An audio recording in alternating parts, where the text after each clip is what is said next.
tukwaniriza olunaku olwaleero okubanga otwegasseeko ku TV Africa oline Grand Abbot da West Zulu eta nzenze era nga tusinzidde mu kizungu makindi okubanga tukutuusako programu yaffe lunaku lwakusatu eyo yonna abafunye kakuba mwebali kubanga mukafunye naye mwabe Kampala temujeetaaga nnyo.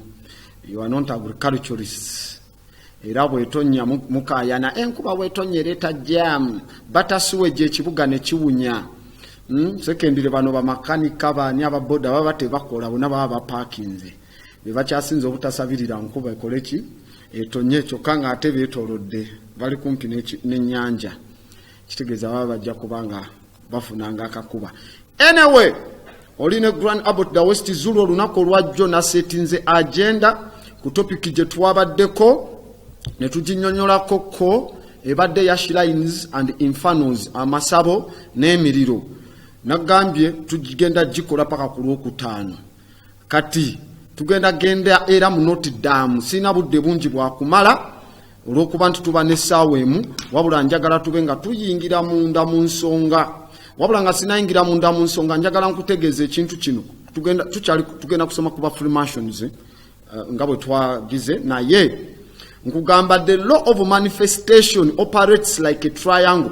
Amateeka ag'ebintu okweyoleka okutambula gakola nga triangle nga bw'ogiraba bwenti bwenjikoze nagamba kano kabonero kategeeza civilization aka pyramid waggulu tubayo ne Ra Kepra taata waba katonda yennyini in the African concept ku side emu ne tubayo n'omukyala ku side eno endala ne tubayo n'omusajja. So a man and a woman bonna basinkana katonda oba yandibadde supreme god ku degree eya righteousness wano wakati ebyala bino bisinkana gye bayita angle of righteousness which is perpendicular 90 degrees. Kyokka ekintu ekiyimiridde kiba n'ekisiikirize wansi eshadow nga bwe bayimiridde bweti 90 those are 180 degrees. Kati bwe tuteekawo ekisiikirize kyakyo nga bugamba nage omugenzi yaleseewo abaana be oyo mutabani w'omugenzi gundi tetufa mu Africa we pass on kati your image remains kati ekyo ekisiikirize ekiddawo they also meet at 90 and 90 degrees maama ne taata with the supreme being God also osisinkanye Osiris akudirectinze mu hall y'okusinkana pata Kepra Ra nti mukumusi oba amen Ra mukumusinkana image nayo nekola 90 neziba 360 degrees is a complex around ngabo olaba nti we become square 90 degrees ngabo twazimbanga ancient temples zaffe zonna ziba ne angles za 90 to simplify it because we lost our glory ne mutandika okuzimba amasaba ga round mumbereyo but to make 360 degrees ng'olubuto omwana waba mu lubuto luba round nga bwe tutuula ku lujjuliro nga tulya taata nalaba onajja kuba musika ono taatunda ettaka olitakola ki. So nenkugamba lawyer manifestation now I'm speaking in African context operating nga triangle ekitegeeza first ekisooka triangle kuba eba n'ensonda ssatu esooka know what you want and visualize it as if you already had it. Manya kyoyagala era okirabenga abadde akirina already singamba nkirina kino nkikola bwenti ne bwenti kitegeeza future planning. Ekyokubiri see it behind the illusion of reality, practice it in your decisions, choose the people you hang out with etc. Okiraba n'osalawo no practicing engeri nga wekino kuba nga bw'okiraba in illusions nga mbeera nakyo nandikoze kino n'embeera kino n'embeera kino na kino na kino. Ekyokusatu is to believe you have the situation, work on your emotions, embeera yo gy'owulira to be the right frequency gwe mulongooti ogutambulirako ebyo byonna. It is mpanvu nnyo law ya manifestation operating as a triangle. Now sijja kugimalayo kati kuba nene essaawa emu ate essaawa emu yakagendako eddakiika nga 10 kitegeeza n'eddakiika 5. Katugende jowe twakomye munange tubadde tukyagiraawo mu masimu ababaddeko mwalabye ekyatuuseewo tajja kubyogerako ebyo tajja byogerako ebyo hepatitis B tajja kwogera ku bakulembeze abakulembedde mu kudepopulating Africa twalabye omukulembeze gwe tutaategedde erinnya naye nagambe ku bakulembeze nga 14 in fact ku badepopulators not leaders abaleese okudepopulating Africa 13 millions ng'omuntu omu yakikoze okutta abafirika miliyoni 13 gwe ng'ova eri n'obugambo bwo tujjagira abazungu baba bamwagala nnyo kuba bakolera operations zaabwe to depopulate African people. Now let me teach my African people. Let's go to that book tusomeyo njagala olabe jo twasomye ku shrines and infernos. Now tugenda ku Masons aba Notre Dame olabe where they copy. Okay, ne tugamba Masons of Notre Dame joje twalabye essabo eryo ery'Abafalansa bwe twalabye kyekyaliwo and what happened in there.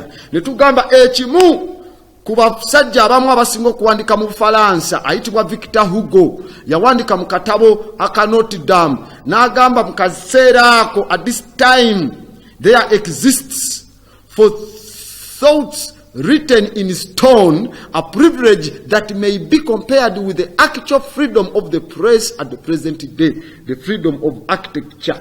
N'ategeeza nti mu kaseera kano waliwo nga endowooza y'okuwandiikibwa mu mayinja ekyandibadde nga olukusa olulinga olugeraageranywa ku lukusa olw'okubanga tuwandika mu mpapula z'amawulire mu biseera ebyakati era nti olukusa olwo lwakubanga lwaleetebwa ebintu ebikolebwa mu mayinja ne biyoyootebwa architectural work okuba kati nga asobola okunnyonnyola. Now we are speaking abamanyi architecture work tugenze mu nsonga munda atamanyi ku interpreting. I'm going to help you to think now.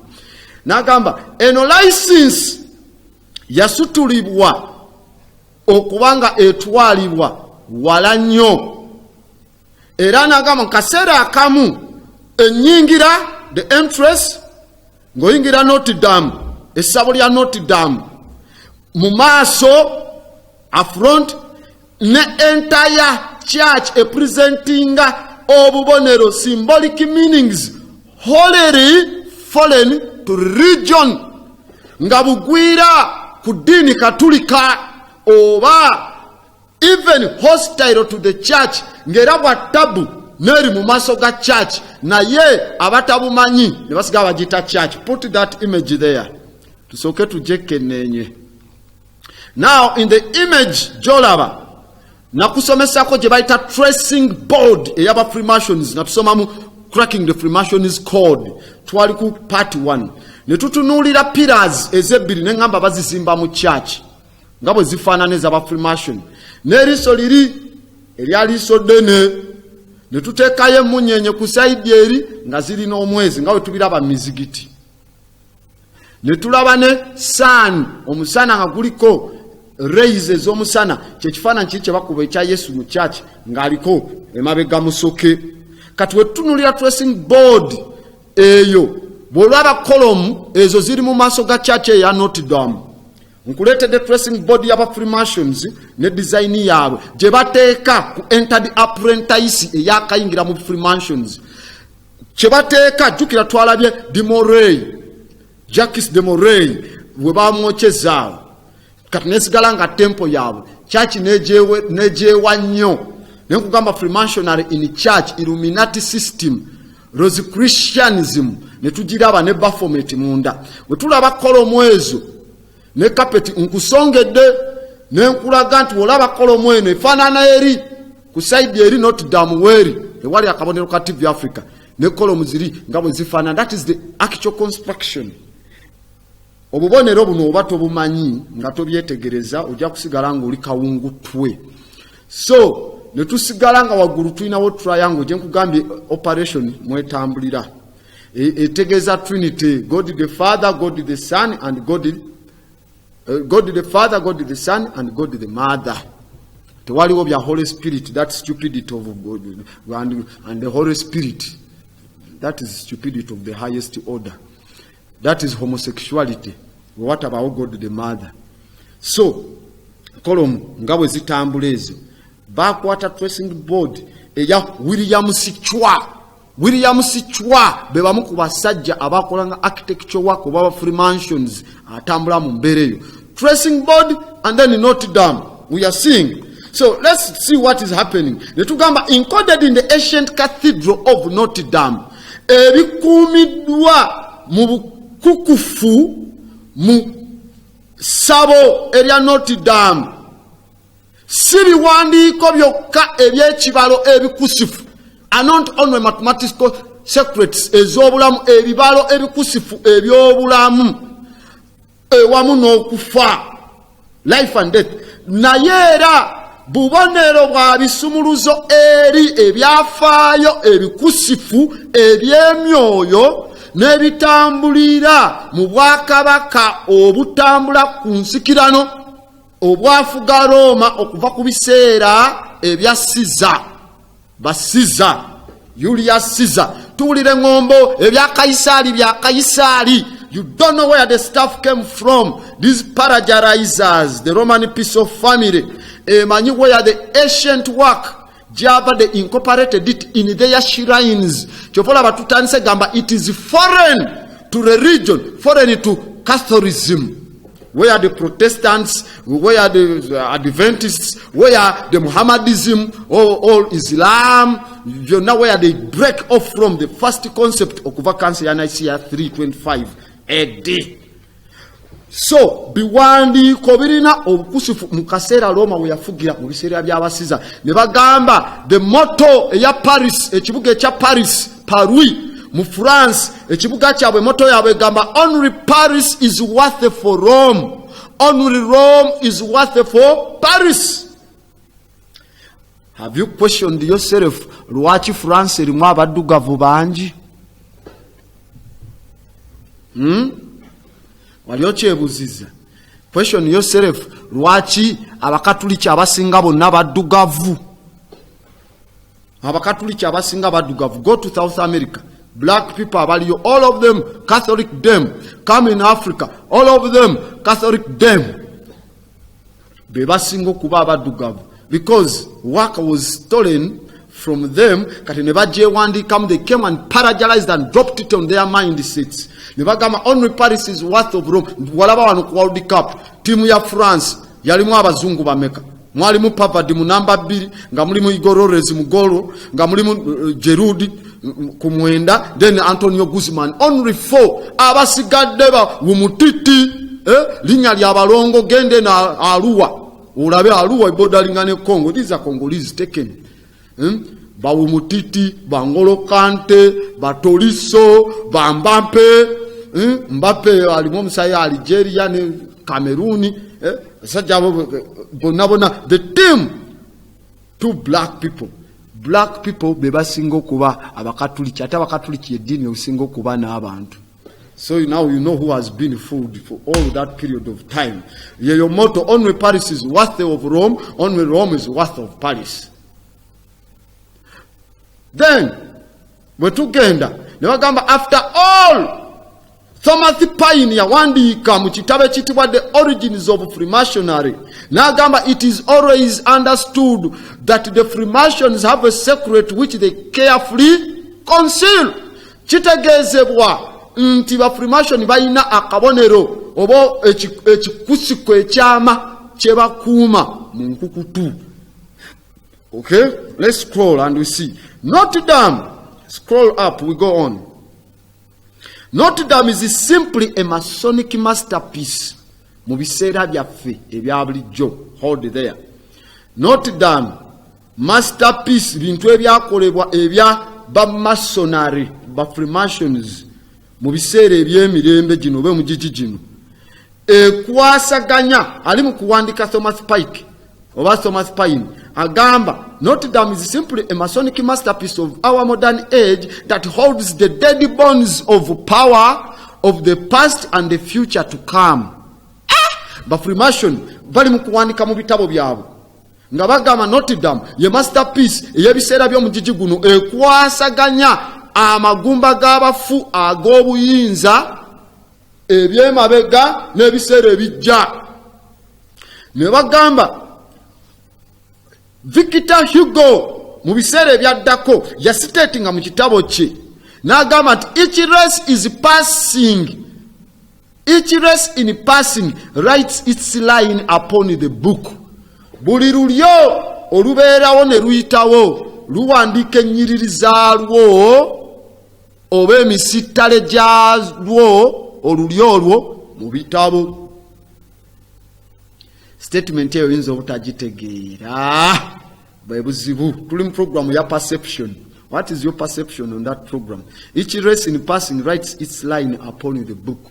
Buli lulyo mu kuyitawo kwalwo kuwandiika ennyiriri oba emisitale mu kitabo. Twatandikira tugambye waggulu. Modern age that holds the dead bones of power. Did I tell you something called the Peremperu, the Egyptian book of the dead? Where they paragalize still about Jamu Bible and everything. Bonaba wandika their spiritual consciousness. Mulaini ezidako. Then line is ezidako, they begin to change. Nebaleta osapule. Katutunalabalaga wali eringa Papa Chusa, our Father, our prayer and all that. Na Adam na agamba Victor Hugo's welcome fantasy and caprice. So long as the priest has his basilica and his altar, what can be said? The four walls belong to the artists. Webale kujja mu kiseera ekyokubanga osanyukisibwa mu bintu ebyanti badde biryawo byakutegerebwa buli omu. Nagamba era ebiseera ebya caprice. Caprice kitegeeza a sudden or unaccountable change of mood or behavior. Nagamba nti mu kaseera konna kasita kibanga omubuulizi ayina basilica eri mu Vatican. Twalabye Leo Zagama kyatugamba 33rd degree P2 33rd degree P2 Grand Master of Freemasons neba Illuminati citizen wa Vatican jo twalabye kyatugamba. Kati bagamba solongazo omubuulizi nga ayina basilica iwabira conclave nga balonda papa gye bagalira jo twabalabe banywa ne sigala Garcia ne alutaliye kiche kino gambi what can be said. Nagamba the four walls belong to the artists. Ebisenge ebina bivaye eri ne biberanga byoyo a designinga. Nagamba artist gwe bayita the grand architecture of the universe ba Freemason we bamuyita kyovola ba kabonero kabwe ketwalaba aka square ngeyimiriddemu masekati campus ngetunudde mu square masekati mulimu grand architecture of the universe. Ye artist we boogera the four walls belong to the artist. Sagala obule tubategeeza element nya ez'obulamu: water, air, fire oba light, and then earth oba land, ettaka. Those are the four elements nga bwe zitambula ze bali mu kwogerako. Don't just read obirabe bulabi ogende oba tobitegeera nawo ntandise obayigiriza. Kyovula nabagamba nyanga kuteeka wano ebitabo tusome wamu muveemu embeera eyazunguzungu disease ne reading phobia. Ne bagamba the architecture book tekikyalina kyonna kyekyetaaga kwasaganya na byamubuulizi priesthood oba bikwasaganya dini with the religion oba Rome. Nibagamba kati it belongs to the imagination, to poetry, to the people. Ekitabo ekibaga mind control tekikyalina nsonga zonna zekwasa ku mubuulizi oba dini oba Roma. Kati mind control eri kugwe asuubiriza bwe naafa nga saawayo 1:10 mu ggulu sigenze muliro. Kirimu ebitontome poetry. Olwatuuka Adamu n'agira bw'ati ne bw'ati n'otambulizibwa ku bitontome byonna ne babireeta nga gobi owninga. Kyova bwe bakubuza oli mu ki tofaayo kugamba ndi mukonjo, ndi mutuusi, ndi mukyovaayo n'ogamba ndi mukatuliki, ndi musiraamu, ndi muki. It belongs to you. Now the masterpiece architecture book to control your mind. Do you pick? Do you read? Do you copy? Ne bagamba hence okweyongera n'okubalirirwa okw'ennamba mu nkyukakyuka, the innumerable transformation ey'embaga eno yateekebwawo ku bwongo elasinze okutambula mu myaka 3. Enkyukakyuka eno eyali ekuba ennyo oluvannyuma lw'ekyetuyita stagnant immobility, nga waliwo ebitatambula ebitavaamu nzaalwa za church. Kyenagambye kyova olaba eddiini wano ejja myaka gya 1800 1700 gye bagambye the only 3 centuries, emyaka 3, emyaka emirala egiddayo 6 oba 7 ebintu byali stagnant nga tebitambula, kubanga ba Freemasons bali ba Templars bali babekyusizza ne bagamba tetukyatta abantu balina secret knowledge, era bwe babireetanga wano twabigobanga. Kyenagamba olutalo lwa Italy ne Ethiopia lwali lwakujjawo ddiini ya Ethiopia eyasookawo bino ebyabwe mwe babikoppa. Go to La Libera, twasoma dano tulaba La Libera. What happens in La Libera mu nsonga eyo? So nga baagala bajjewo enzikiriza eyo kuba the Africans they had the God consciousness, then the Romans and the infindo homosexual pedophile lesbian gay Romans came and plagiarized Nebachiba. They concocted amanya gabu the Roman piece of families, then they sold the lie and the architecture eri abantu. Nebagamba it doesn't do with priesthood, with the religion, with Rome. Now it belongs to imaginations. Musubiriza kyoba bagamba lowooza ku kitiibwa kya Mukama, lowooza ku Yesu waffe nga atambula okuva e Damascus agende Kaana. All that hypocritical preaching. Okay, so nebagamba 6th and 7th century of Romanesque architecture ng'enkola ya Rome eganye okutambula. Ng'ojja n'obagamba olina kubanga erinnya lyo gwe Alex. Njukira wano lecture emu ku zaasembayo nga tebana sabotaginga frequencies zaffe ku mpewo airwaves na kusomesa gye bayita Queen Nzinga legacy. Wamulaba kye yabakola up to when she passed on in 1663. Walaba what she did to the Portugal establishment. We couldn't accept their program of foolishness.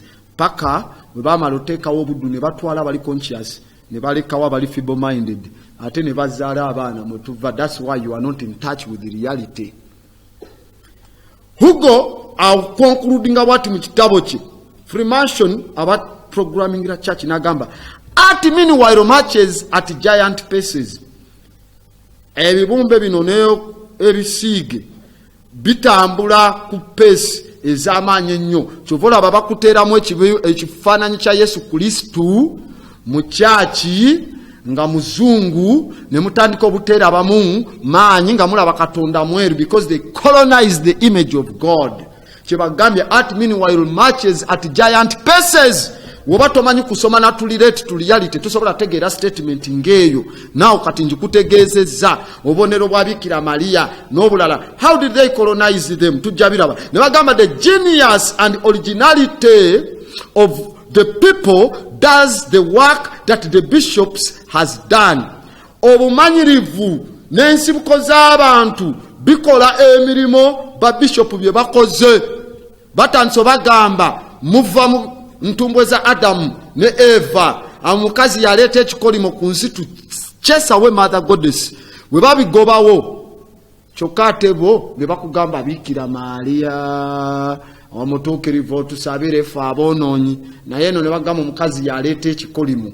Bw'aba yaleeta ekikolimo mbu yaleeta the fall of man, lwaki ate bamuglorifyinga? Because we are conscious about mother goddess. Kyovolaba abakatuliki be basinga obungi ku mbeera ya Bikira Maria ekomyawo conscious yaffe y'amaama, naye ate ne bamutukyayisa again ne tuleeta European male favorism concept ezekitumbavu. Ne bagamba each race in passing writes its line upon the book.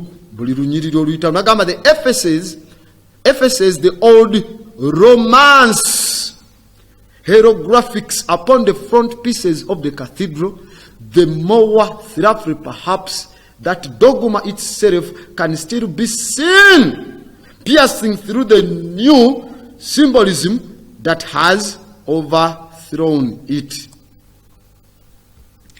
Tegedde oba otegedde statement gyempuddeyo n'enjogera oba gyensomye egambye nti meanwhile ng'obubonero ati avaayo n'amakinga ku peesi etambulira waggulu nti obumanyirivu n'ensibuko z'abantu zikola emirimo egya bishop gyakoze buli lulyo luwandiika ennyiriri zaalwo mu kitabo era ne lubeera nga lukola kye tuyise efface. Bwe bagamba ekigambo efface kiba kitegeeza erase from a surface, bisangula empandiika eya hieroglyphics ey'ebifaananyi ey'Abafirika gye baayira gye bayita hieroglyphics oba gwe tuyita medunature mu maaso ga frontispices, ebirungo bye batadde mu maaso ku cathedral y'essabo lyabwe, naddala okuyita bulambulukufu and morally perhaps that dogma kitegeeza a principle or a set of principles laid down by the authority as incontrovertibly true itself can still be seen. Let's scroll and we see. Can be still seen through the new symbolism that has overthrown it. Let's see the symbolism jayogerako. Wow.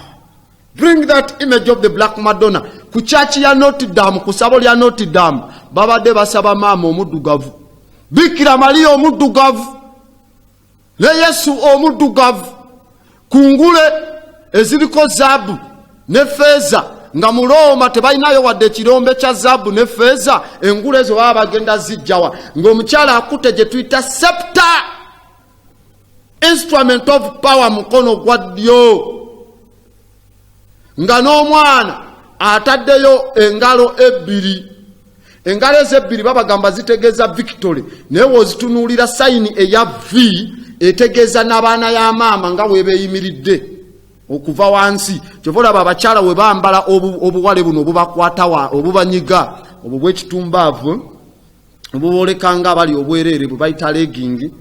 Bw'omutunuulira wano mu maaso ge olaba sayini eya V etegeeza enzaalwa ey'amaama ne n'abaana, ne bagamba nti butegeeza victory. Shame upon you. Temumanyi kyebitegeeza. So kitegeeza zaabu gwayambadde awo n'engule n'ebirala ku Notre Dame Cathedral. Bali abasajja bwe bamanya amaanyi gali mu Bafirika n'ekifaananyi bakiteekawo ekyamaama atuzaala. Kati we bajja they colonized it, they made you ate ne bakifuula ekyeru, you became lost. Ne tugenda ku their blog egamba etya, instead in a miracle of timing, wabula mu kaseera k'ebyokwewunyisa mu kutayiminga, ebibumbe the sculptures of the 12 apostles ebyaba abagorezebwa 12 ne 4 New Testament evangelists ababuulizi bana mu ndagaano empya byawona omuliro, escaped a fire, and when they were plucked by cranes and removed just days before the blaze in Paris on that Monday. Ebibumbe ebyo babijjawo ng'omuliro tegunnabaawo. Jo kye twalabye oli kyagamba nti teri kintu ku nsi ekibeerawo ne kiba nti kigenda kukomekerezwa olwamala ne bakoleza sigala mu kifaananyi jo kye twalabye mu kitabo ekyo ba bishops ba France nga balaba waka ajja kubuusa abalala. Kati bino ebifaananyi ebimu byaggyibwawo nga n'omuliro tegunnajja. Mubijjawo which kind of timing eri awo ne mujjawo nga n'omuliro tegunnajja. Ekitegeeza they had prior knowledge before. Ne bagamba it was a small cause for celebration after the destruction of 2/3 of the Notre Dame's roof and spire. People were also cheered to learn that crosses, a crown of thorns, and the famous rose window also survived the flames. Ebyawona omuliro ogwo. Are we seeing those mitwe, the apostles n'ebirala ebitambula? But ebyo byolaba, what you are seeing on your screen, those ones, they were removed before the fire. Babijjawo ku Sunday, omuliro ne gwokya ku Monday. Nga kitegeeza abaali bookya n'okwokya they had prior knowledge. All still nga bagambye they hide the information. Masonic information, they try. Kyobolaba bagambye jo paapa teyayogera nga wayokyebwa paka enkeera. Lweyaddamu okwogera ayogera ku Lwakubiri because baali bakimanyi nti obubonero obuli awo buli mu kubayiwayo where they stole their doctrine ne baagala to destroy, naye ne bajjawo ebirala bagambe bitulina okubyekuumira ne bibeera awo. Let's go down and we see wagamba it was a relief kwali kukakanyizibwa not to contemplate the likely fate of the spire's sculpture if they had stayed where they had been for the last 160 years. Kwali kukakanyizibwako obutacyankalanya na kuleetawo kiki ekigenda okuddako kwebyo ebibumbe n'ebyakolebwa singa byasigazibwawo awo bwe bibadde emyaka 16 kyandibadde kya tabu nnyo naye ne babijjawo ne bagamba enkoko seggwanga the garlic roaster eyo enkoko roaster eba nkoko mpanga kati garlic tumanyi katungulu chumu but kiddemu bayitaba the Gotharic people tujja basomako maaso awo kuba nene sawa nti nisigaze dakika nga 2 ne bagamba that toppled the spire eyali ku ntiko ekigambo kye kya spire oba kitegeera otya spire kitegeeza a tampering conical oba pyramidical structure at the top of a building mostly ku church ebanga pyramid gye bayita spire esonze waggulu era ekyewunyisa omusalaba ogwava mu Ethiopia gwa surviving ku spire waggulu yakwata omuliro gwo ogwava Emperor Haile Selassie gwe yabawa ne baguteeka okwo ne gusurviving.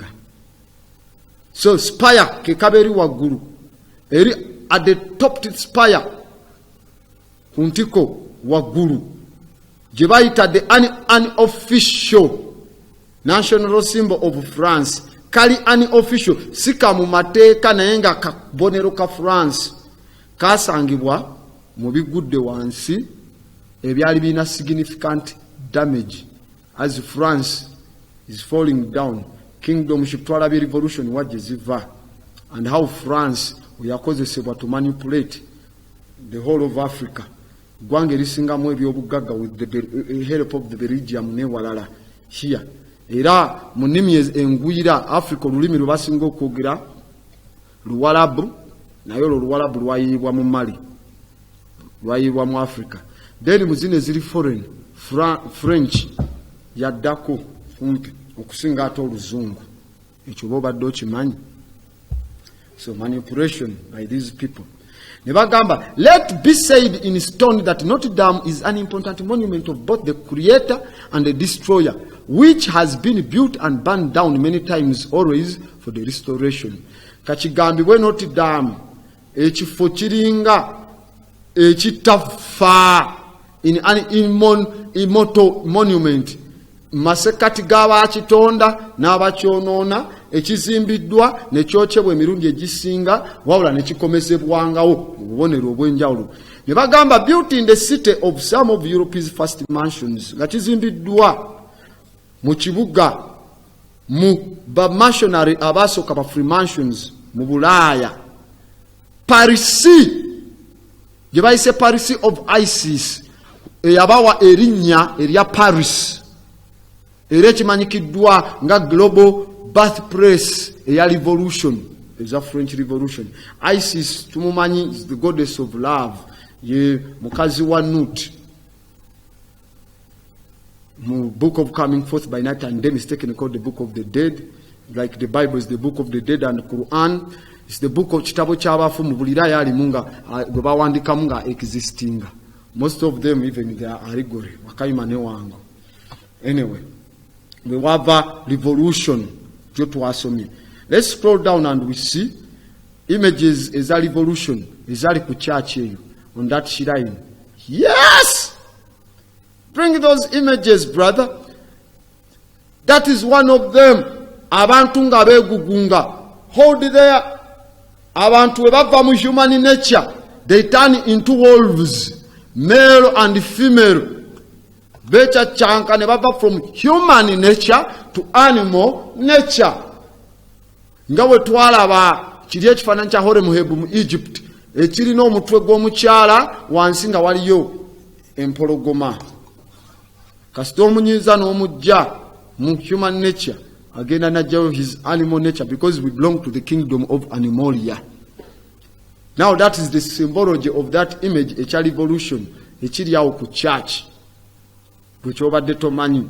When we scroll down ne bagamba Notre Dame ennyonnyolwanga akabonero aka Christianity mu Bufalansa by Vatican. Vatican ekatwalanga akabonero k'obukristaayo oba obukristu mu France. Essabo eryo ekikulaga nti essabo lyebadde litwalibwa ku images ezakopebwa mu Africa nga kebatwalanga akabonero aka Christianity by Vatican. And one of the most splendid monuments of the Gothic architecture twalabye Gallic roster. Now nekugamba ba Gothic architecture not just in France, si mu Bufalansa bokka but Europe yonna, Bulaya yonna. Ne bagamba nti it is the sacred place, ekifo ekitukuvu, sacred place ekitukuvu wabakabaka ba France we batikibwanga engule nga Clovis owa Bufalansa ne gye bayita the Merovingian king of the Franks. Remember what they call the Merovingian dynasty with the Holy Sulpice? Tujja kuba tuzikwasaganya. Franks who was baptized by Saint Remigius. That is the image ya baptism ya Saint Remigius. Na ye kyewunyisa de gwe baptize nga talina mikono. Then someone ajeko mutwe. Are you seeing that image? The one who is baptized is in the middle, mu kibaafu wakati. Ekirina ensonda zetulengerako awo eziva eri ne zikola pentagram. Abatiza ajjako omutwe mukazi n'aguwa omusajja entegere ya Mother Goddess. Kinagamba kyovolaba entebe ne wano kabaka gyatulako bagiyita namulondo. Namulondo lwaki sisse mulondo? Namulondo ate kati omusajja otulokya ku namulondo eyandibadde ya na kyamaama. We are seeing where they get all of these concepts. Nebazibba. The woman is decapitating her head. Entegeera ye kyebagamba n'amasolo abeerawo n'ayetegereza kabaka anaddako. Ali mu giwono abatizibwe agenda preaching escorted by the powers of the goddess mother. Mabega ne bamubatiza nti emikono gye giriwa. Kyovolaba abakazi bavayo ne bagamba okusinkana Nazaala oba osisinkana oba malaalo. Kubanga Nazaala yabeera ategerera mutabani we mwana wange omukazi bw'ati. That is what is portraying. Portraying consciousness yo mama yagikuteekamu ng'omulenzi. So that is the baptism, rebirth. Baptism ne bakunyika mu mazzi eri wansi lwaki? Kubanga wafuluma mu maama wo ng'oyita mu nsumbi y'amazzi ge bayita amniotic fluid oba mu amniotic sac wekiva kitandikira ddala first baptism eya priest gwe bayita anap. In Sakara mu Africa munonye anap ANUP mweva. Then you go and begin to manifest the work of the preaching. That is by Saint Remigius. Ne bagamba ekifo Notre Dame yazimbibwa ku kifo ekyebyafaayo era ekitukuvu ekyenkizo, historical significance like no other in all of Europe. Tewaliyo kifo kituukanga ekyo mu Europe. Nagamba Vatican Caligula temple, awo wali temple ya Caligula omu ku bakabaka ba Roma eyawasa mwannyinaawe omuwala gwe bayita Agrippina. Bano bali ba Agrippa the first. Agrippina oyo muganda we gwe yawasa omuwala yalita n'aba mazzi. Abasajja beekamulanga beekubanga akasabbuuni nga bali ku master something yako nga we mukamalayo nga ganaaba because galimu amino acids okuma olususu nga muto kuba yali mukulu okusinga ku mulenzi Caligula. That's where Vatican were today, center of masturbation. Kyovula beba wa intellectual masturbation. Ne bagamba sacred place ne yebyafaayo Notre Dame we badde tudde eyo temple beri esabo nga tewaliwo kifo kirala kyonna okujjako mu Europe wonna okujjako ekyo kyokka. Ne bagamba mu 1663 in 1163 ekifo kyali kya temple ya Isis ajibwa mu Africa, goddess of love, would be the location Notre Dame de Paris. Ngawe tujiwandise ngawe giraba gye bayita French for Our Lady of Paris. Twalabye ekifaananyi ekyabikira Maria omuddugavu n'omwana, that is Isis, goddess of love, n'omwana ng'alese sign ya V. Bwe babba ekifaananyi kyabikira Maria. Learn Africans. You see how everything has been paralyzed to control your minds. It would be built nebazimba Our Lady of Paris era ne kifuuka gye bayita the Parisian Church of the Kings of Europe.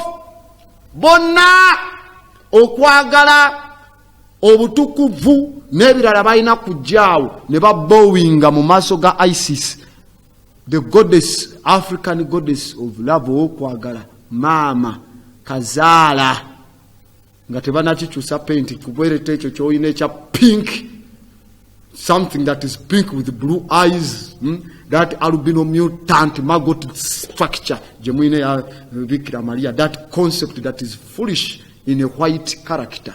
It has to be genuine in a black mindset. Nabagamba kasaba kuwa ekifaananyi kya Katonda nga takufaanana kibaddizo bagamba awe si wange tanfaanana.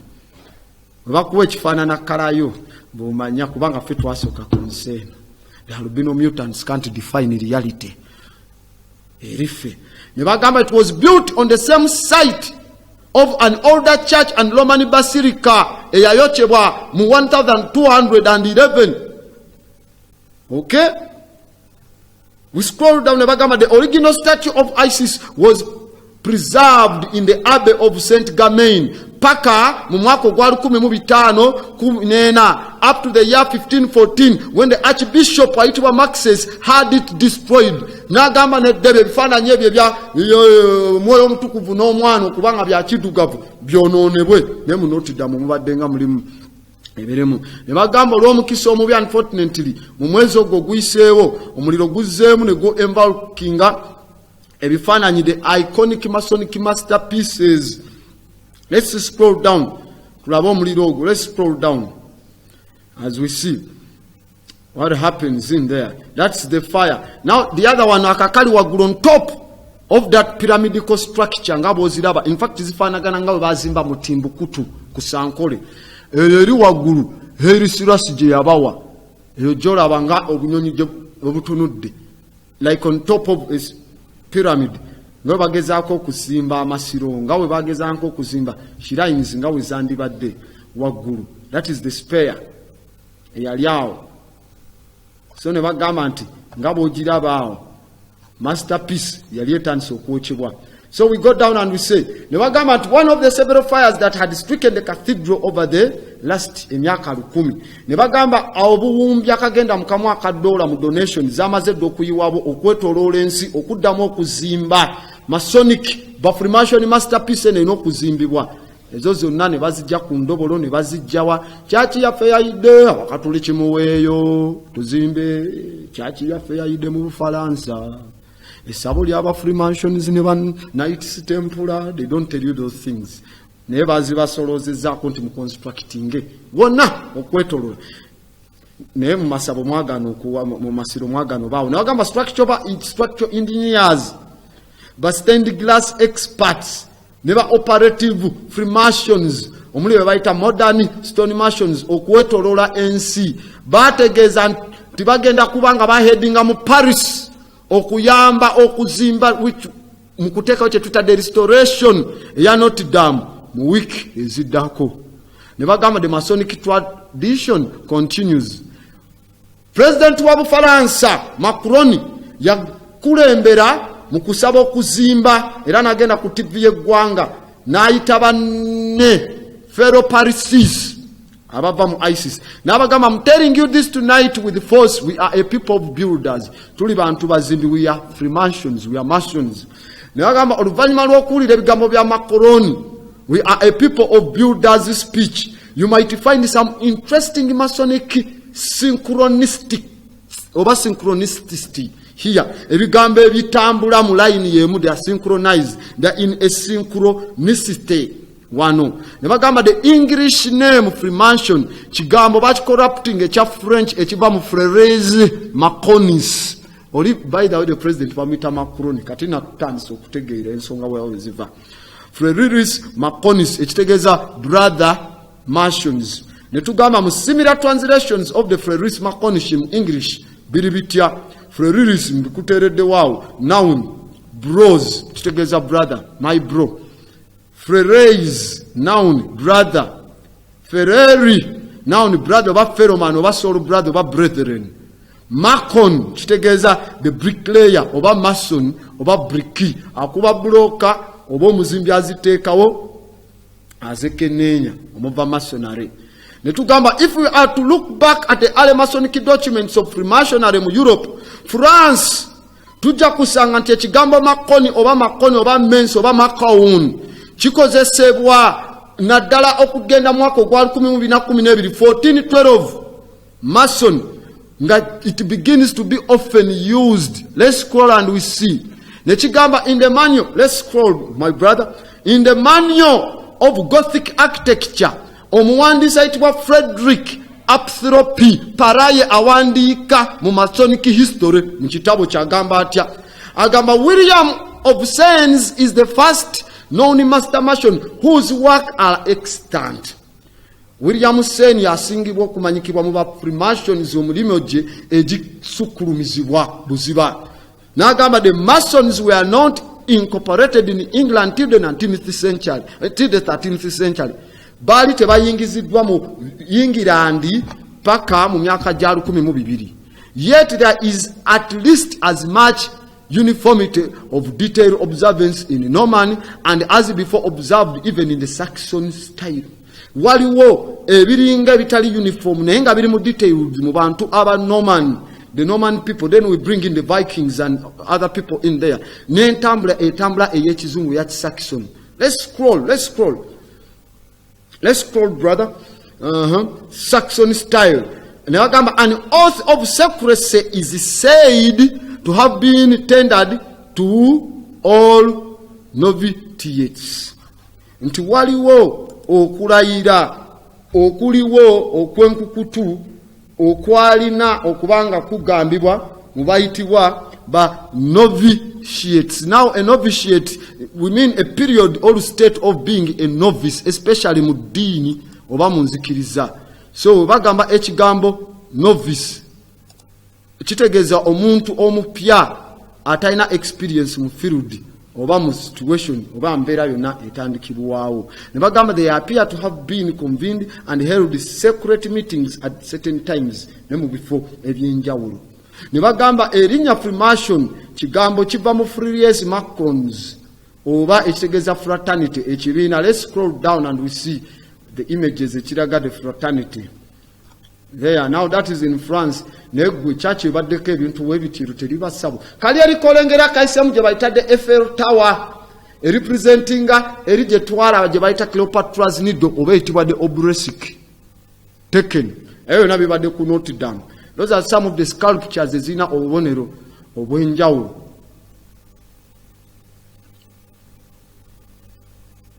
Misege waggulu ate wansi muyingidde mu yeekaalu. Mwe ne mulowooza muyingidde mu yeekaalu naye nga waggulu waliyo emisege. Ne bagamba scroll and we read down there. Ne bagamba a presumptive proof how exclusively the details of the art were in their keeping may be derived from the blundering attempts at drawing them, which are always found in MSS, stained glass, brass, ne fresco paintings. Obubonero bonna ne babukwekomu. Ne bagamba ba master masons were generally foreigners. The master masons were generally foreigners incorporated by the royal authority. Babaletanga nga bagwira, they were not white people. They are them blacks. Father of Freemasonry, great grandmaster of Freemasons go baita Meneruka. Degrees 15 Maserengeta south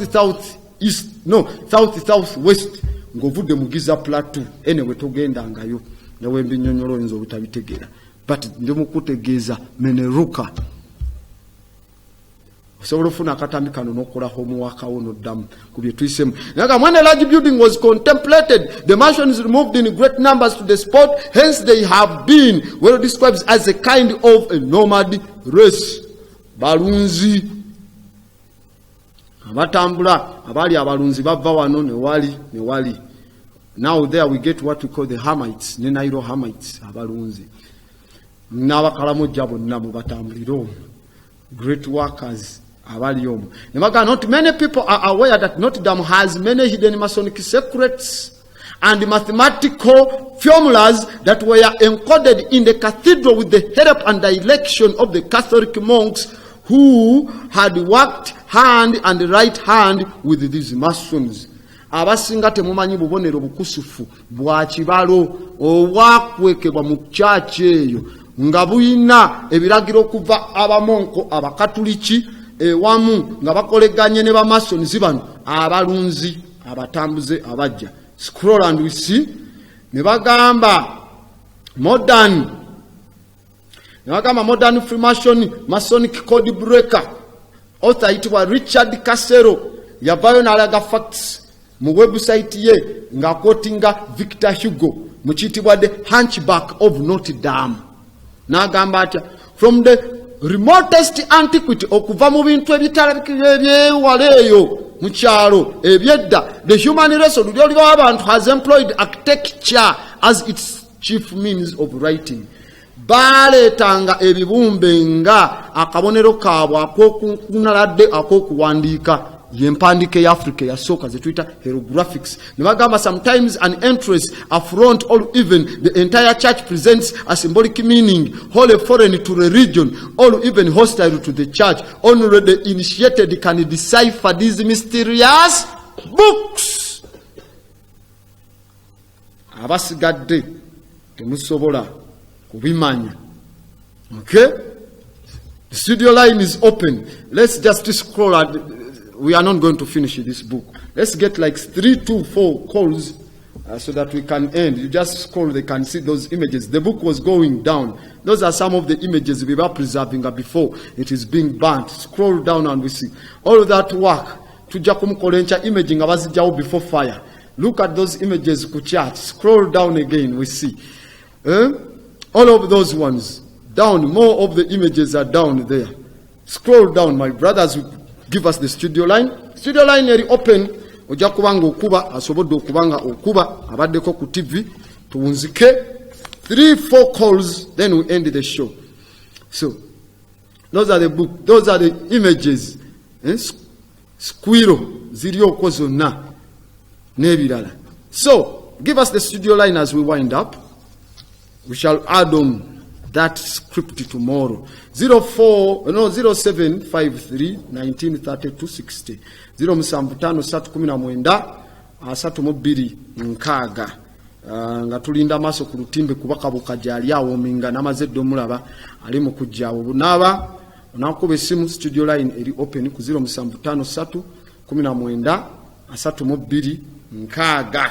You can call in live. TV Africa, hello. Hello. Anyono sebo. Esebo mkulu nsubuga.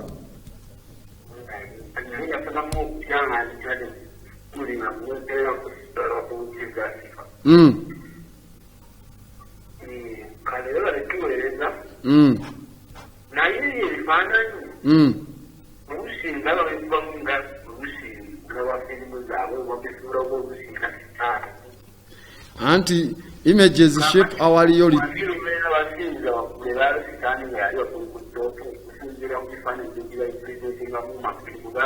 anti gwe bakusomesa n'obiyita sitaani ebifaananyi ebyo n'ebyo n'ababikopeni nga bw'olaba emiziro n'oteekawo enjovu n'oteekawo ki n'oteekawo bwe bityo ne birina hidden secrets enkya tugenda kuzinnyonnyoka zonna tuzinnyonnyole. TV Africa, hello. Hello. Ani ono?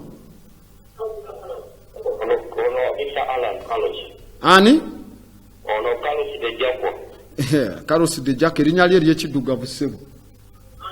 Carlos de Jaco. Ery'ekiddugavu gwani? Essebo. Tesa.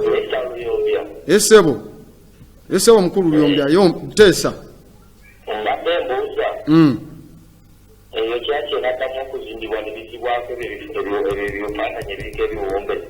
Ba Freemason zibonna batusawo ba architecture bagenda bizaawo kubanga nkulaze babijjawo ku Sunday ngegenda kwokyebwa ku Monday. Church yayina ebintu byegezaako kwemba eno temple ya ba Freemason zise shrine. Anyway, tujja binyonyoko lunaku olw'enkya. TV Africa, hello. Halo? TV Africa, halo? Ani ono? Halo tukuwulira Ssebo Teesa. Ssebo. Yogera totumalira budde tulina eddakiika ntini anyway. Tujja kuba tukujjako. We have only a few minutes. When you call in tewewuliriza yogera tetulina budde. Tulina bingi ebyokukwasaganya kubanga the enemy atambula pesi mpanvu kati gojja wano n'otandika okuliira okugoya amayuni mu ssimu oba otukola bubi. TV Africa, halo? Ssebo twogedde n'ani ono? Ssebo mukulu Katumba. Nejjo tewasomye tewategedde lekitya.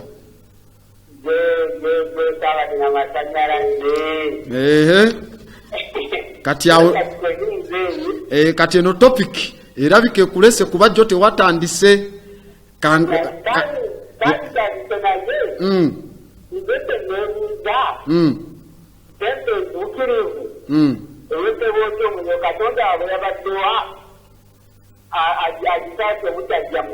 Vatican yeyayokyezza. Tujja kukinyonyoka olunaku olw'enkya. TV Africa, halo? Halo, ani ono? Enyabo mukyala Nakwerume Mpalu Teesa.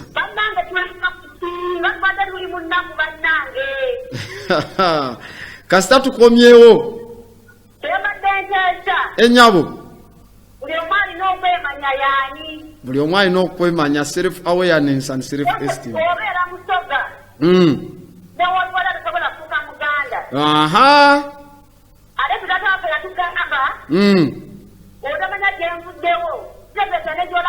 Togenda obanga omuti ogutalina mirandira tegugenda kuleeta bibala. Webale nnyo.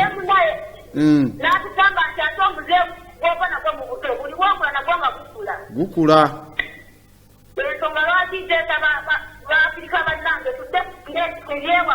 Tukomewo kubijja kumulandira.